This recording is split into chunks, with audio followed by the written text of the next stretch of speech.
మరో ఉత్తరం చూద్దామా. అరసవెల్లి నుంచి భానుమూర్తి గారు రాస్తున్నారు. ఈశాన్యంలో దేవుణ్ణి పెట్టే వీలు లేకపోతే ఏం చేయాలో తెలియచేయగలరు అని అడుగుతున్నారు. ఈశాన్యంలో దేవుణ్ణి పెట్టడంలో ఒక చిన్న శాస్త్రీయ అంశం ఉందండి. భూమి అక్షం ఏదైతే ఉందో అది 90 డిగ్రీల కోణంలో లంబకోణంలో ఏం లేదు, 23.5 డిగ్రీలు వంగి ఉంటుంది. అటుపక్కగా అది కూడా ఈశాన్యం వైపుకి వంగి ఉంటుంది. అందువల్ల అక్కడ ఎక్కువ బరువు పెట్టకూడదు అన్న ఉద్దేశంతో ఖాళీగా ఉంచమని, ఖాళీగా ఉన్నది ఈశానుడు అంటేనే దైవము అని కదా, అంటే శివుడు.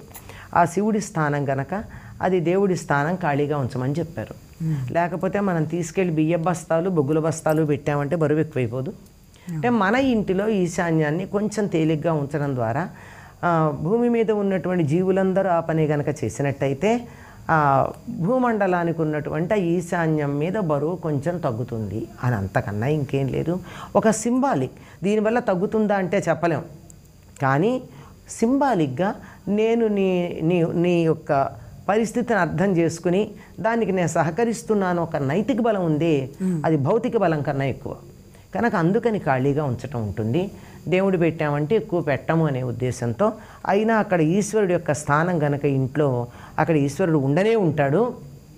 మనకి వీలు కాకపోయిన సందర్భంలో అక్కడ టాయిలెట్స్ కట్టడం కానీ స్టోర్ రూమ్ పెట్టడం కానీ చేయకుండా కాస్త ఖాళీగానే ఉంచండి. అదే సమస్యలు, అంతకన్నా ఇంకేం లేవు. రకరకాలైనటువంటి పద్ధతుల్లో కడుతున్న ఇళ్లల్లో అటువంటి చిన్న చిన్న సమస్యలు వస్తూ ఉంటాయి.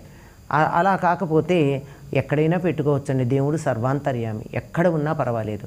ఇంకా దీనికి మన వాళ్ళు చెప్తారు, ఇందులో శాస్త్రీయత ఎంత ఉందో నాకు తెలియదు, కానీ మనం మామూలుగా ఈశాన్యం మూల దేవుణ్ణి పెట్టుకుని తూర్పు వైపుకు తిరిగి కనుక ధ్యానం చేసుకుంటే జ్ఞానం కలుగుతుంది అంటారు. అంతే కదా, ఇందాకే అనుకున్నాం తూర్పు వైపు జ్ఞానానికి కారణమవుతుంది అని. అదే పడమటి వైపుకు చూస్తూ పూజ చేసుకున్నట్టు, అంటే దేవుడు తూర్పు వైపుకు చూస్తూ మనం పడమటి వైపు గనక తీసినట్టయితే ఆ పడమటి దిక్కున వరుణుడు అధిపతి గనక దానికి, ఆ వరుణుడు దగ్గర ఉండేది ఎవరంటే లక్ష్మీదేవి గనక బాగా ధనం వస్తుంది అంటారు.